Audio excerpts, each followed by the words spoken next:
Hello friends, तर आज होता आमच्या ट्रिपचा डे 2.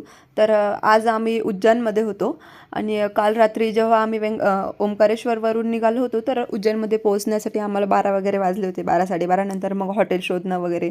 नंतर मग उज्जैनमध्ये आम्ही सकाळी सकाळी थोडं फ्रेश वगैरे झाल्याच्या नंतर मग चहा नाश्ता घेण्यासाठी बाहेर पडलो. तर हॉटेलच्या बाहेरच असं एक चहा नाश्त्याचं सेंटर होतं. मग तिथं मस्त असं गरमागरम चहा घेतला आणि नाश्ता केला. नंतर मग हॉटेलमधून सगळ्या बॅग्स वगैरे आम्ही पार्किंगमध्ये जी गाडी लावलेली होती त्याच्यामध्ये आणून ठेवला, कारण आम्हाला दर्शनासाठी जायचे होते मंदिरामध्ये. तर मग हॉटेलमधल्या सगळ्या बॅग्स वगैरे आम्ही इकडं गाडीमध्ये आणून ठेवला. आणि रात्री खूप पाऊस झालेला होता, तर सगळीकडे जरा पाणीच होतं गाड्यांवर वगैरे. आणि नंतर मग आम्ही आता निघालो होतो मंदिराच्या दिशेने जाण्यासाठी. तर मग आम्ही आलो मंदिराकडं. पण मंदिराकडं मग चप्पल वगैरे बॅग्स काय काय ते सगळं ठेवावं लागतं. तर मग इथं होतं शूजचं स्टँड. तर मग आम्ही शूज वगैरे जे चप्पल वगैरे सगळं स्टँडमध्ये ठेवून दिलं. आणि आतमध्ये आता माहिती नव्हतं की फोन देऊ देतील की नाही, म्हणून मग फोन आम्ही सोबतच ठेवले तरी पण. तर मग आम्ही मंदिराच्या दिशेने लाईनमध्ये लागण्यासाठी निघालो.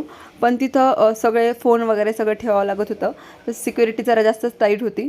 तर लास्ट टाईम जेव्हा आम्ही आलो होतो तेव्हा फोन म्हणजे चालत होते मंदिरामध्ये, पण आम्हाला वाटलं जमत नाही म्हणून आम्ही मग गेल्या वेळेस आणलेच नाही.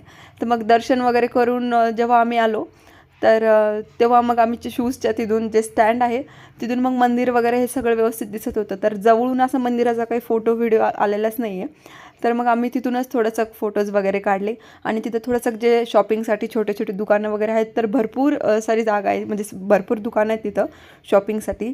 आणि नंतर मग जे आसपासचे काही मंदिरं वगैरे आहेत तर तिथं दर्शन घेतलं. आणि मग उज्जैनमधून आम्ही दुसरीकडे जाण्यासाठी निघालो. तर मग नेक्स्ट स्टॉप होता आमचा खाटू श्याम. तर मग भेटूया नेक्स्ट ब्लॉगमध्ये. आणि व्हिडिओ आवडत असतील तर please like, share and subscribe.